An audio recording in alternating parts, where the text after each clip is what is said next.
오늘 말씀은 우리가 앞에서 살펴보았던 나귀가 말을 했던 사건과 이어서 생각해야 더욱 분명히 그 의미를 붙잡을 수 있습니다. 하나님께서는 발람이 하려고 했던 일을 철저히 봉쇄하셨습니다. 발락이 발람을 통해서 이스라엘을 저주하려고 했지 않습니까? 하나님께서 그렇지만 그 발람을 붙잡으셨어요. 그래서 모압 왕이었던 발락의 음모는 시행되지 못했습니다. 하나님께서는 이스라엘이 보이지 않는 곳에서, 보지 못하는 곳에서, 알지 못하는 곳에서 철저히 이스라엘을 위해서 일하고 계셨고 그들을 지키고 계셨고 실제로 당신의 능력과 영향력을 내비치고 계셨습니다. 이 사실을 이스라엘은 몰랐던 거죠. 이게 안타까운 부분이라고 싶습니다. 그런데 이스라엘 자손들에게 오늘 더 큰 시험이 다가왔는데 너무도 아이러니하게도 너무도 안타깝게도 그 문제는 모압 왕이 시기하고 질투하고 혹은 위협을 느껴서 군사를 일으켜서 전쟁을 하는 것이 이런 외적인 어려움이 큰 문제와 시험거리로 다가온 것이 아니었고 정작 그 안에서 이스라엘 안에서 문제가 시작되었다라는 점에 우리가 오늘 좀 주목하고 싶습니다. 무슨 말이냐? 그들의 모압 여자들과 음행을 하기 시작하였다라는 것입니다. 그리고 당시 고대 근동의 바알 부호를 섬기는 예배하는 그 우상을 섬기는 방법, 예배하는 방법 중에 하나가 무엇이었냐면 그 우상 앞에서 음란한 행동을 하는 것이었습니다. 그러니까 그들이 모압 여인들과 음행을 하였다라는 것 자체는 다만 그 행동도 저주받아 마땅하지만 그 일이 드러내는 의미가 바알 부호를 함께 섬기고 예배한다라는 의미를 갖게 되었다라는 것입니다. 그러니까 이 일로 인해서 2만 4천 명이나 죽게 되었는데 오늘 일어나는 2만 4천 명이 죽었다 또 사람이 어떻게 죽었다라는 점만 보고 생각할 것이 아니라 하나님께서 보이지 않는 곳에서 이스라엘을 어떻게 인도해 오셨을 뿐만 아니라 지금 모압과 다 직면하고 있었을 때 하나님이 어떤 일을 하셨는가라는 것을 생각해 본다면 그들을 지키시고 보호하시는 하나님의 관점에서 오늘 일어나게 된 이 일이 얼마나 황당하고 얼마나 안타까운 일인지 우리가 새삼 알게 됩니다. 그래서 이 본문 말씀에서 우리가 첫 번째로 같이 붙잡고 오늘 같이 기도하고 싶은 것은 우리 안에 파수꾼을 세우되 정작 우리 안에 적은 우리 안에 우리 자신 안에 있으니까 오늘 우리의 정결함과 우리의 마음 안에 우리가 파수꾼을 세우고 깨어 있어야겠다라고 싶습니다. 오늘 본문 1절과 3절까지 말씀 보면 이렇게 나와 있습니다. 이스라엘이 시딤에 머무는 동안에 백성들이 모압 사람의 딸들과 음행을 하기 시작하였다. 모압 사람의 딸들이 자기 신들에게 바치는 제사에 이스라엘 백성을 초대하였고 이스라엘 백성은 거기에 가서 먹고 그 신들에게 머리를 숙였다. 그래서 이스라엘은 바알볼과 결합하였다. 주님께서는 이스라엘에게 크게 진노하셨다고 이야기하고 있습니다. 겉으로 드러나는 내용을 보면 이스라엘 백성들은 승승장구하듯이 여기까지 왔습니다. 그리고 그날 아침에도 하나님께서 허락하여 주시는 만나 먹지 않았겠습니까? 하나님께서 그날도 지켜주시는 부름 기둥과 불 기둥으로 여기까지 오고 보호하심을 받지 않았겠습니까? 그리고 여러분 그 다음 날도 여전히 만나를 먹지 않았겠습니까? 그런데 그들은 하나님께서 허락하여 주신 만나 먹으면서 하나님을 거역하는 일을 했더라라는 것입니다. 뿐만 아니라 앞서서 발락에 의해서 모압 왕 발락에 의해서 발람 선지자를 어떻게 하려고 했는지 사람들은 몰랐습니다. 그래서 그렇게 지키고 그들을 눈동자와 같이 보호하기 위해서 하나님이 그렇게 계시는데 정작 그곳에 있는 남자들은 사람들의 초청에 의해서 그 교제하기 시작하고 그래서 안타깝고 무너지고 그 안에서부터 일어나게 되는 이 터무니없는 일로 인하여서 하나님께서 분노하시고 하나님께서 이 일에 대해서 주목하고 계신다라는 사실이 참 두렵고 우리가 깨달아야 되는 부분이라고 싶습니다. 여러분 우리가 믿음 생활을 할 때 진짜 우리가 무너지는 이유는 의외로 외적인 어려움과 시험들보다도 내적인 어려움과 우리 자신의 믿음에 대한 결심, 하나님을 향한 마음, 그리고 하나님을 향한 고백이 흔들리는 데서부터 오게 될 거라는 사실을 우리가 오늘 본문 말씀을 통해서 다시 한번 깨닫게 됩니다.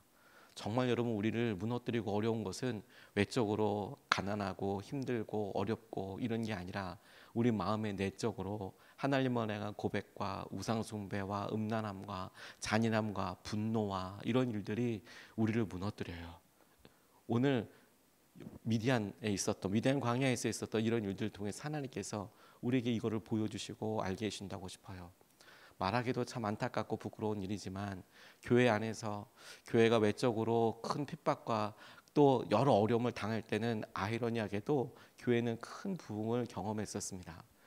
핍박이 있었고 어려움이 있었을 때 오히려 그 교회들은 하나님께서 주신 은혜 가운데 하나님이 보호하여 주셨고 지켜주셨고 은혜를 더하여 주셨습니다. 그런데 언제 교회가 무너지게 됐냐면 안타깝게도 교역자들이 목회자들이 자신의 직위와 자신이 지켜야 될 정결함과 마음을 지키지 못했을 때 돈과 권력과 음란함에 무너지게 됐을 때 교회는 더 큰 타격을 입게 되고 그리고 주위 사람들로부터 손가락질을 받게 됐어요. 외적인 어려움이 있을 때는 오히려 사람들이 교회를 희망이라고 생각하고 교회에 대해서 예수 그리스도를 믿는 사람들에 대해서 존경하고 마음을 열었지만 오히려 그 안에서 교회를 이끄는 사역자들이나 또 장로님들이나 또 교회 안에서 내분이나 재판이나 여러 일들이 내적으로 갈등과 어려움이 일어나는 것을 통해 오히려 주위에 있는 사람들은 교회를 깔보고 교회에 대해서 안타까운 마음을 갖게 됐다는 거예요. 그들이 여러분 힘을 갖고 그렇게 할 수 있었다라는 것은 적어도 그들 안에 싸울 만한 명분이 있고 재산이 있고 힘이 있고 그러니까 그런 내적인 갈등이 있었지 않습니까? 그러니까 정말 힘이 없고 외적으로 힘들었을 때는 오히려 하나님을 의지하는데 근데 내적으로 나 힘 좀 있어, 나 영향력 좀 있어, 나 이 정도 돼 라고 생각할 때가 교회가 정말 힘들고 어려운 시기를 만나게 되는 통로가 되었다라는 점이 개인에게는 적용이 안 될까요, 여러분? 우리는 어떻습니까? 오히려 우리가 하나님 연약합니다. 우리가 너무 부족합니다. 이런 환경과 어려움, 이런 일들에 제가 하나님 나설 수 있는 힘과 경험과 지혜가 없습니다 라고 납작 엎드려서 주님 앞에 의지하고 기댈 때는 오히려 여러분 우리 가족과 우리 자신이 무엇과 대면하고 대적하고 싸워서 이겨야 하는지가 명확했는데 오히려 여러분 우리의 삶에 평안함이 왔다, 우리 스스로 할 수 있는 일이 늘었다, 혹은 우리 스스로 충분히 할 수 있다라는 생각이 들었을 때는 우리는 사소한 일에도 분노하고 우리는 우리 마음속에 우리 하고 싶은 것과 우리의 욕심과 우리의 계획을 목숨만큼 내려놓지 못할 만큼의 강팍하고 완고한 사람이 되어 있는 경우들이 의외로 많더라는 거예요. 그래서 여러분 보통 그때 꺾어짐이 옵니다. 우리가 연약한 갈대처럼 흔들리고 부족할 때에는 하나님께서 촛불과도 같이 우리를 지켜주시고 보호하여 주시는데 우리가 우리 힘으로 버티고 우리 힘으로 무언가 하려고 할 때는 오히려 하나님께로부터 오는 꺾으심이 하나님께로부터 오는 그런 여러 일들이 우리 가운데 있을 경우들이 많더라라는 거예요. 오늘 모압의 이 일을 통해서 여러분 하나님은 지켜주세요. 하나님은 보호하여 주셨어요. 근데 이스라엘이 모압 그런 저주 때문에가 아니고 그러니까 바알볼 하나님 뭐 이런 여러 신들의 이런 것들 때문에 무너진 게 아니고 전쟁 때문에 무너진 거 아니고 그들이 스스로 음행하여서 무너지게 되었다라는 점에 우리가 주목하고 오늘 우리 스스로가 하나님 우리 마음의 정결함과 하나님을 향한 고백과 약속을 지켜나가게 하여 주십시오. 이렇게 기도하고 싶어요. 두 번째로 우리가 주목하고 싶은 것은 하나님의 마음에 주목하는 사람, 하나님께서 하나님의 마음으로 보니 오늘 주목하고 있는 사람을 통해서 우리가 하나님께서 주목하셔도 하나님께서 주신 은혜 가운데 쓰임받고 주님께서 주목하시는 그런 사람이 되게 해달라고 우리가 결정하고 결단하고 기도하고 싶습니다. 7절로 11절까지 말씀입니다. 아론의 손자가 엘르아살의 아들인 제사장 비느하스가 이것을 보고 회중 가운데서 나와 창을 들고 그 두 남녀를 따라 장막 안으로 들어가 이스라엘 남자와 미디안 여자의 배를 꿰뚫으니 연병이 이스라엘 자손 사이에서 그쳤다. 그러나 그 연병으로 이미 죽은 사람이 24,000명이었다. 주님께서 모세에게 말씀하셨다. 아론의 손자이자 엘르아살의 아들인 제사장 비느하스가 한 일을 보아서 내가 더 이상 이스라엘 자손에게 화를 내지 않겠다. 그는 이스라엘 자손이 나밖에 다른 신을 섬기는 것을 결코 용납하지 않았다. 그러므로 나는 이스라엘 자손을 홧김에 멸하는 일을 삼갔다고 이야기하고 있습니다.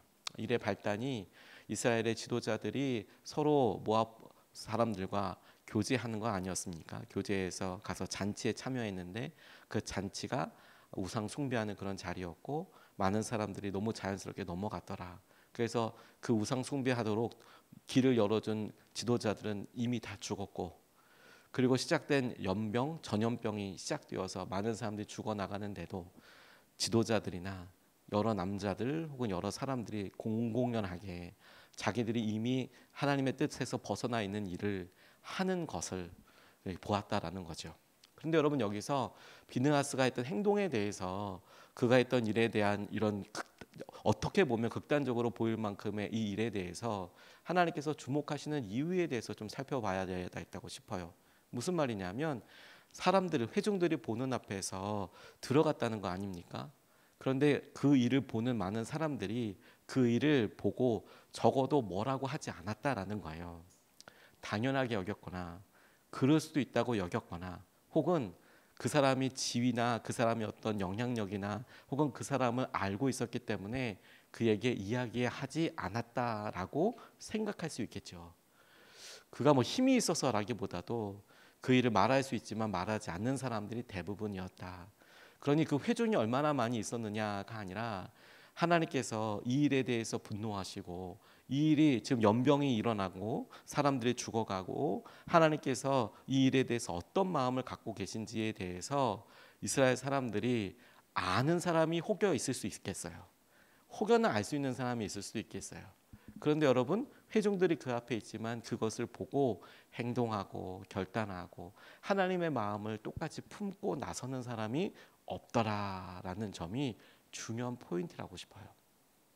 그래서 비느하스가 이것을 보고 이스라엘의 한 행동, 이스라엘 자손이 하나님 외에 다른 신을 섬기는 것을 용납하지 않았다. 비느하스가 한 행동을 그가 개역 개정 성경에는 하나님의 질투, 여호와의 질투라고 표현을 하고 있는데, 그가 볼 때 하나님 외에 다른 신을 섬기는 것을 용납하지 않았다라는 의미로 하나님께서 받아주시고 그의 행동을 해석해 주셨어요. 그가 이스라엘 가운데, 진영 가운데 다른 신이 활개치는 것을 보지 못하여 이와 같은 일을 했다라고 주님께서 그렇게 보아주신 것이죠. 사람들이 죽어가고 있는데 자신의 욕망을 따라 살아가는 사람을 비느하스가 죽였고, 이것은 하나님의 마음이기도 하더라라는 점에 우리가 주목하고 싶습니다. 하나님의 심정, 하나님의 마음을 알고 우리가 선한 길로 인도함 받게 되기를 원합니다. 하나님께서 아무도 하나님의 사람을 몰라줄 때 예수님을 통해서 이는 내 사랑하는 아들이고 기뻐하는 자다, 이렇게 주님께서 세례받고 올라오실 때 이야기하지 않았습니까? 당신은 누구도 하나님의 마음을 몰랐어요. 예수님도 무리들이 십자가에 못 박으라고 외쳤지만 그래도 마음을 다하여 믿고 신뢰하는 제자들, 그 제자들 보고 목숨 다하신 거 아닙니까? 한 사람이어도 충분하더라는 거예요. 하나님께서 그 마음을 보고. 현재 비느하스가 했던 다른 사람을 정죄하고 단죄하는 자리에 서야 한다라고 말씀드리는 게 아닙니다. 단죄하고 정죄하고 어떤 행동을 해야 한다, 이렇게 말씀드리는 게 아니라, 왜 우리가 그럴 만한 자격이 없겠지요. 하지만 하나님의 마음을 안다는 것은 하나님께서 보시기에 얼마나 소중한 사람인지 모르겠어요. 그걸 붙잡고 싶은 거예요. 그걸. 하나님께서 우리가 갖고 있는 이 세상에 대한 안타까운 마음과 하나님께서 이 세상을 보시고 가지고 계신 마음을 품은 사람을 하나님은 얼마나 귀하게 보시는가. 하나님께서 그 마음을 가지고 비느하스와 영원한 언약을 맺겠다라고 이야기할 정도로 하나님은 그를 귀하게 여기시고 붙잡아 주시더라. 이게 중요한 부분이라는 거예요. 이게 하나님께서 하실 은혜와 마음을 붙잡고 의지하는 사람. 우리가 잘 알고 있는 달란트의 비유를 보면, 주인이 먼 길을 떠나기 전에 각각 그 종들에게 재능을 따라서, 그들의 은사를 따라서 5달란트, 2달란트, 1달란트를 나눠주고 갑니다. 먼 길 갔다가 돌아왔을 때 5달란트 남겨서 온 사람, 2달란트 남겨서 온 사람 있었지만 1달란트 받았던 사람은 그것을 그대로 땅에 묻어두었다가 그대로 가지고 왔어요. 셈할 때 5달란트 남겨온 사람에게 허락하셨던 축복, 네가 작은 일에 적은 일에 충성하였음에 네가 많은 것으로 내게 맡기고 네가 주인의 즐거움에 참여하게 될 것이다. 2달란트 더 남겨온 사람에게도 토시 하나 빼지 않고 똑같이 네가 적은 일에 충성하였음에 내가 네게 많은 것으로 맡기고 네가 주인의 즐거움에 참여할 것이다, 이렇게 말씀하셨어요. 근데 한 달란트 받은 사람이 주님은 완고한 사람이라, 주님 마음은 엄격한 사람이라, 혹여나 내가 실수하면 그러면 그대로 내게 어려움이 있을까 싶어서 내가 땅에 그대로 묻어뒀다가 지금 가지고 왔습니다 라고 했습니다. 그러니 여러분, 실제로 주인의 입장에서 손해 보았다라고 할 만한 일은 없다라고 우길 수도 있는 상황이어서 그렇게 우기려고 한 거 아닙니까? 근데 주인은 그러려면 차라리 이자라도 받게 해놓지라는 이야기뿐만이 아니라 정작 당신은 완고한 사람이라, 엄격한 사람이라고 하는 것에 대하여 주인이 그 한 달란트 받은 사람에 대하여 그렇게 분노하는 거라고 싶어요. 아니, 종에게 먼 길을 떠나면서 한 달란트나 맡기는 사람이 어떻게 완고하고 엄격한 사람이겠습니까? 믿고 그에게 자기의 재물을 맡기는 사람을 어떻게 완고한 사람이라고, 엄격한 사람이라고 할 수 있겠어요? 진짜 완고하고 엄격한 사람은 맡기지 않습니다. 그러지 않습니까? 근데 우리의 마음이 딱 그와 같은 거죠. 우리의 마음이 한 달란트 받은 사람이 정말로 주인에게 있어서 잘못한 점이 있다면 그 주인의 마음을 몰랐던 거예요. 얼마나 믿고 의지하는지. 주인의 마음을 모르고 주인의 마음은 완고하고 엄격한 사람이라고만 생각했던 것이죠. 정말 한 달란트 받은 사람에게 있어서 안타까운 점은 그를 향한 주인의 마음을 몰랐고 그것에 대해서 기회를 다 놓쳐버린 것이죠. 오늘 비느하스를 가만히 주목해 봅니다. 그의 삶에 하나님께서 축복해 주시고 이끌어 주시는 것을 그가 했던 행동에서 찾는다면 우리가 오해할 수 있는 것들도 있지만, 다만 하나님께서 그 행동을 뭐라고 해석하셨냐면 이스라엘 가운데 다른 신이 있는 것에 대해서 그가 용납하지 않은 거야. 하나님의 마음, 그 시기에 갖고 있었던 하나님의 마음을 그가 알았어요. 여러분, 하나님께서 지금 이 시대를 보고도, 우리 가정이나 이 시대를 보고도 하나님의 마음을 갖고 계시지 않겠습니까? 그럴 때 우리 마음 속에 이런 안타까움이 있는지, 그리고 이런 안타까움과 주님의 마음을 품고 오늘 우리가 사랑하는 이들에 대하고 하나님께서 주신 열정과 은혜로 오늘 살아갈 수 있으면 좋겠습니다. 두 가지 말씀을 같이 나눴습니다. 첫 번째, 진짜 적은 우리 마음에 있어요. 여러분, 외적인 것으로 우리 무너지지 않고요, 내적인 것에서 무너집니다. 하나님 은혜를 우리에게 세워주십시오. 이렇게 기도하고 싶고, 두 번째로 하나님의 마음이 주목하는 사람이 있어요. 여러분, 우리가 우리 삶의 형편과 상황을 떠나서 우리에게 일어난 여러 일들 중에서 우리는 하나님이 보시기에 하나님께서 이 땅을 어떻게 보실지 하나님의 마음을 품고 의지하고 나아갈 수 있으면 좋겠습니다. 이것을 붙잡고 두 번 나눠서 같이 기도하겠습니다. 첫 번째로, 주님, 우리 안에 있는 음란과 욕심과 잔인함과 분노를 이기게 해달라고 기도하겠습니다. 여러분, 우리가 우리의 내적인 여러 일들, 우리의 계획들 가만 보면 하나님의 은혜와 축복을 주시려고 하지만 정작 우리가 음란함과 욕심과 잔인함과 분노와 같은 우리 안에 죄의 영향력, 죄의 결과들, 부산물들 때문에 은혜를 호로록 다 까먹는 일들이 우리에게 정말 많이 생깁니다. 내적으로 무너지게 되는 거예요. 주님, 우리가 우리 안에 주님과 온전히 의지하고 살아갈 수 있게 해주십시오. 음란함과 욕심과 잔인함과 분노를 넘어서게 하여 주십시오. 이기게 해주십시오. 주님께서 행하시는 것을 보게 하여 주십시오. 누리게 하여 주십시오. 우리가 첫 번째로 같이 함께 기도하시겠습니다.